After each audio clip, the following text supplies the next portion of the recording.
Isa, eu trouxe aqui uma pesquisa que chama Pulso RH. É um estudo feito recentemente, ele ouviu cerca de 1.000 profissionais, entre gestores, empreendedores, RH e funcionários no Brasil aí em outubro de 2023.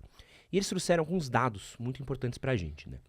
60% dos entrevistados consideram o sono como regular, ruim ou péssimo. 51% não recebem o incentivo dos empregadores para fazer exercícios físicos. 51% que recebem benefícios para se exercitar não os utilizam. 30% dos entrevistados disseram que já sentiram efeitos do burnout. 33% sentiram que precisam provar o seu valor no trabalho todos os dias. E a gente já tinha ouvido falar muito no ambiente de trabalho sobre segurança de trabalho, virou um tema que qualquer empresa que você vai hoje em dia tem uma atenção muito forte a isso. A ergonomia durante muito tempo era a crise a ser resolvida, então vamos levantar todo mundo, abrir, fechar o pulso não sei quantas vezes. Mas um tema que a gente tem falado bastante agora é sobre saúde mental no ambiente de trabalho. O quanto que você acha que as empresas têm em mente a saúde mental dos seus funcionários? Você acha que é um foco hoje das grandes corporações cuidar da saúde mental do seu funcionário ou não? Para algumas sim, para outras não. Como que as empresas vão avançar nessa pauta? Quando o número de afastamento aumenta, quando o número de evasão de talentos, né, aumenta, ou seja, não adianta só você encontrar a pessoa certa, você tem que manter a pessoa certa no seu time. Perdão. Então, pela minha experiência, nesses últimos 5 anos, as empresas que estão mais avançadas na pauta da saúde mental, ou é porque o próprio líder está vivendo na pele alguma situação, ou alguém muito próximo, a esposa, ou um filho tentou suicídio. Aí, aquela crença, isso aí é bobagem, isso aí é desnecessário, precisa mudar. E aí, como mudar essa crença? Não vai dar para fazer sozinho. Aí você vai ter que precisar de ajuda de outras pessoas com recursos para você. Então agora vamos praticar. Porque o que acontece, Edson, é que existem muitas ideias equivocadas ou ideias que já funcionaram em outros tempos. Mas agora não funciona mais. Sabe quem chega nesse momento para nossa conversa? Quem? Conhece o seu Nicolau? Não. Nicolau Copérnico? Ah. Ai, seu Nicolau agora chegando no podcast. Por quê? Seu Nicolau é meu parceiro de movimento da produtividade sustentável, porque até o século XVI, a Terra era considerada o centro do universo. Aí chegou o seu Nicolau e disse assim, então, não é. A Terra não é o centro do universo. Você imagina o quanto que ele me incomodou falando isso. Ele não tinha só dados científicos, astronômicos. Não, ele estava incomodando uma opinião vigente, política e religiosa. Então, quando eu digo aquilo que pode ter funcionado na sua empresa no passado, não vai funcionar agora. Por quê? As coisas mudam. Outro exemplo que eu gosto de trazer, além da Terra não ser o centro do universo, né? Porque tem gente que ainda acha que a Terra é plana, mas é outra polêmica, mas entende? Fumar. Podia fumar no avião no passado. Agora não pode. Eu brinco na minha apresentação, eu sempre mostro médicos fazendo propaganda de cigarro. Tá no Google, tá, gente? É fácil. E um Papai Noel fumando. Se o Papai Noel chegar hoje, no Natal... se o Papai Noel, neste Natal, chegar fumando, ele entra em casa, sim ou não? Não. Não. Esses 2 exemplos, eu quero que você concretize, porque se alguém te disser, isso não muda, muda. Ah, mas na minha empresa, impossível, Isabela, essa ideia aí é muito sofisticada. Muda. Então, se nós podíamos fumar dentro do avião, hoje ninguém fuma mais. E aí, se eu for dar vários exemplos, mas esses 2 são inquestionáveis.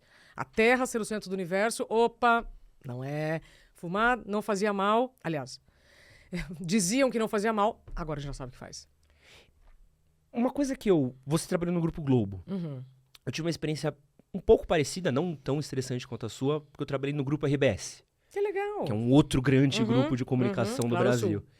E é uma coisa que poucas pessoas sabem, quando você trabalha numa empresa muito grande, é quase fosse aquele ecossistema dos bichinhos, assim, do trabalho, de quem come quem, como faz o quê, como tem que fazer pra se fazer, pra você não ser pego no próximo passaralho, o que tem a acontecer, é um estresse muito alto. Como é que eu consigo ser saudável num ambiente de trabalho onde o estresse parece ser a regra? Tá, então vamos lá.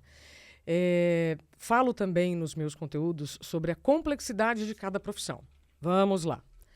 cada profissão tem um conjunto de complexidades que provocam estresses variáveis.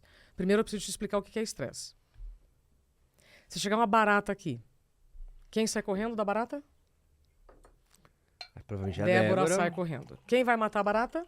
O Léo, provavelmente. Léo vai matar a barata. E quem vai pegar a barata e vai tirar daqui? Sou dessas. Fiz isso, inclusive, lá na casa do meu sogro, em Juiz de Fora. Meu sogro, pai do meu marido, que você já entrevistou. Papai financeiro, Thiago Godoy. Então, a mesma situação provoca reações distintas. Compreenderam? O estresse, Edson, é a resposta natural do organismo a alguma situação que representa ameaça. Uma barata pode ser ameaça para Débora, não é para o Léo. O ambiente em que você escolheu estar, de comunicação, vai ter situações que alguns vão ver como ameaça e outros como oportunidade. E assim é toda a vida. Tem gente que está no aeroporto, o voo cancela, arranca os cabelos. Eu vou procurar um salão para fazer uma escova. É um exemplo. Mas isso você vai treinando, tá? E você deve estar achando assim, que coisa mais doida que ela está falando. Achamos isso incoerente porque nos ensinaram de forma errada, que o estresse é uma coisa ruim. E não. O estresse é uma reação do organismo a alguma situação que representa ameaça. Como é que eu vou saber se um ambiente me representa ameaça ou não? O que determina a situação representar ameaça ou não? Minha saúde mental. Quanto melhor está a minha saúde mental, mais eu consigo gerenciar o estresse. Percebeu? Uhum. Então, primeira coisa, o que é estresse? Pegou? Uhum. Tá chato? Tá fácil? Não, tá ótimo. Então, por pronto. favor, vai. Então, primeiro, o que é estresse? Segundo, escolhi jogar futebol. Eu vou ter que correr de um gol pro outro. Faz parte da regra. Eu não posso estar aqui no meio do campo e, nossa, vou ter que correr até o... Faz parte do jogo. Eu não posso reclamar daquilo que eu escolho. Eu não posso reclamar daquilo que eu escolho. Então, se eu entro num ambiente de factuais, né, para quem lida com comunicação sabe, ou seja, são muitos prazos no mesmo dia, né? São muitos prazos no mesmo dia. São muitas situações que podem representar estresse no mesmo dia. Não, eu trabalho com direito, eu tenho muitos prazos. Cara, todo mundo tem prazo. Cozinheiros têm prazos, faxineiros têm prazos. A diferença é o quanto aquele prazo, se for descumprido, vai afetar alguém. Tá? Então, faz parte do jogo. É a mesma coisa que eu ser cozinheira e reclamar do cheiro do alho na minha mão. Você está entendendo onde eu quero chegar? É muito sutil.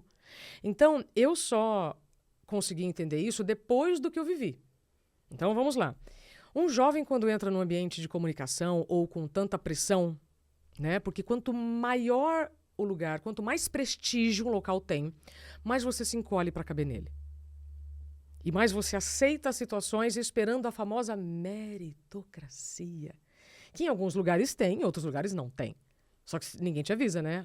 Então, aqui a gente fala meritocracia, mas não tem. Não, você vai ter que viver, né? A gente só conhece conhecendo. Então, respondendo a sua pergunta, ambientes com prazos e em que as regras não estão claras, é mais fácil eu exceder os meus limites. E curioso, por exemplo, o meu livro, né, o subtítulo é Como Encontrar Limite em um Mundo Sem Limites. E olha como isso é subversivo, porque a gente ouve discursos do ultrapasse seus limites, ultrapasse seus limites. Tudo bem você correr uma maratona desde que você descanse depois dela. E muitas vezes invalidam essa necessidade de recuperação, de descanso.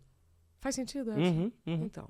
Esse foi o corte do podcast que a gente gravou com a Isabela Camargo. Para assistir o episódio completo, clica aqui do lado, vou deixar um outro corte que você com certeza vai gostar. E não esquece de se inscrever no nosso canal. Valeu!